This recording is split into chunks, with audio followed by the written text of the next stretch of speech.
people, it's Tracy Reed here today, coming at you with a layout in my Life Crafted album using the Cocoa Daisy Umber and Gold collection. And today I'm going to be scrapping my current faves. You can see that I extended the Traveler's Notebook sized pink marble paper with the strip of pattern paper that I cut off the edge of that pattern paper on the left, and then I sewed it on just for some texture. I'm going to be adding texture with thread in two ways today. But first, let's start with this pocket I'm going to create to stuff my current faves journal card in. So I cut it down to 3.5 inches, and then as close as I could get it to the edge of that sentiment, because I wanted it to be as small vertically as possible so that the current faves card would stick out the top. Then I scored it at 1/4 inch both in all directions, snipped off the corners, and now I'm just going to fold it up and adhere clear red lines tape to the outside edges so that I can just stick it right down on the page. This has to be trimmed a little bit because I should have made it just a little bit wider, but that's okay because I had some extra room on the side to trim off the extra little pattern piece, so it was no big deal. But it would have been a disaster if I couldn't have trimmed off the excess, so maybe make yours a little bit bigger than I made mine. So I adhered it together with red line tape. Now I'm going to stick it down to the page, and it creates a pocket that stands away from the background just enough to stick that current faves card in there without any trouble. Now, I didn't know what I wanted to do from here, so I'm struggling a little bit to figure it out. I'm going to snip a right angle out of this floral so I can just sort of tuck it around the edges of that pocket, and it looks like it's underneath it. Sneaky, sneaky. And then from there, I'm like, I don't really know what I want to do here, so I'm going to struggle a little bit. And I cut out some of the struggle just because it was sort of boring to watch me struggle a little bit. But I really do figure it out, and it comes together in a way that I really like, so it works in the end. I had these two strips of paper, it's one paper, but with the two color blocks left over from a different layout that I had made. And so I wanted to incorporate it because I hate wasting scraps. And so I liked the foil of having it be that gold and sort of peachy color to match the rainbow on the right hand side and not pull in any more of the pink that's in the background of that page. A lot of times I will try and pull the pink onto both sides, but I liked going a little bit in the opposite direction with this one and pulling that orange and peach over instead. So I have some die cuts out that I chose before I started my video because I like to go through all of the die cuts and the chipboard and everything in a collection and decide on pieces that I may or may not use but that match the vibe of the layout and the story that I'm trying to tell. So that is where I started. I keep trying to incorporate those foil-edged leaves into my layouts, but I haven't found the right use for them yet. So instead I'm using these leafy die cut clusters because they really match the floral in the background a lot better than the other ones. I'm using this die cut that says Finding Delight in the Littlest of Things because the current faves list really is like the littlest of things that are making me happy right now, so it works.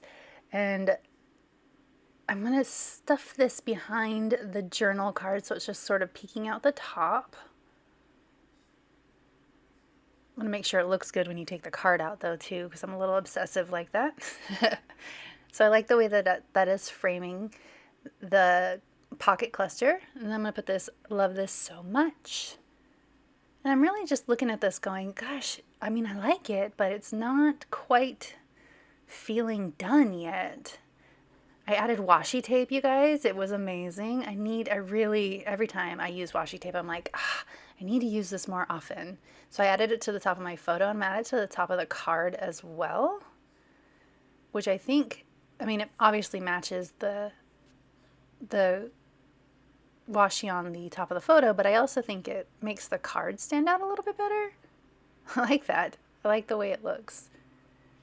Okay, so look at me tapping, trying to figure out what I want to do. I'm going to add in September in these letter stickers.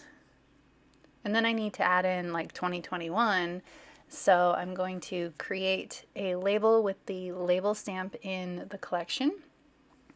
I decided to be real smart and not stamp it directly onto my paper, which was very important because I'm a terrible stamper, and these Catherine Puller inks are super inky, and so it's easy to mess up if you over ink, which I always do. So I gave myself 3 options, picked the one I like the best, cut it out, and I'm just going to handwrite 2021 on here, and then adhere it underneath September. Going to add in some enamel dots, and these enamel dots appear to be a little bit less sticky than normal, so I definitely had to go back in there and use liquid glue to make sure that they stayed where they were supposed to stay. So just a heads up, if you're using them too, make sure that yours are sticky enough to stay where they're supposed to be. I decided that I didn't like the 2 darker colors on the same side of the spread, so I pulled those off, and I'm going to switch. And look at me using the larger enamel dots. I hardly ever use the large enamel dots, so I was very proud of myself for using the big ones. I like how that creates a mirror effect on the top and the bottom, like they're opposites. Then I need to figure out what color I want to put on the other side again. Who'd have known that choosing your enamel dots would be such a big decision, life decision.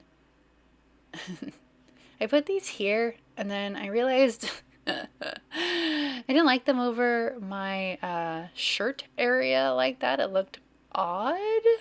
So I'm like, I don't think, nope, that's not going to work for me. Let's pull these off of here and put them somewhere else instead. Okay, that's a little bit better. All right, better. Okay, so I've got my enamel dots figured out, and I just feel like there needs to be something else. So I'm going to put in some more thread, and I'm actually going to bunch it up, and I'm going to stick it in a couple corners. So I'm going to put it in this corner down here.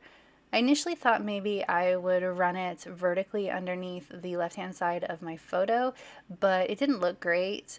I thought it would work because I thought it would sort of mirror the messy stitching that I have on the other side, but it just didn't look the way I wanted it to look. So instead I'm going to bunch it up and put it under here. Not going to put it under there. I did not like the way that looked. I like it under here instead. And then we get that mirror symmetry effect again. I'm just going to staple this down so that it stays where it's supposed to, kind of trying to hide the staple a little bit in one of the darker portions of the die cut. And then I'm going to stick this under here, somewhere, anywhere. And it's going to create that mirror symmetry and just give the thing a little bit more of an oomph, a pop of interest. But that is it for this video. If you enjoyed it, I'd love it if you give it a thumbs up. If you're new here, go ahead and subscribe. I would love to have you. If you don't already, you can follow me over on Instagram. I'm at Tracy M. Reed. I'd love to see you over there as well.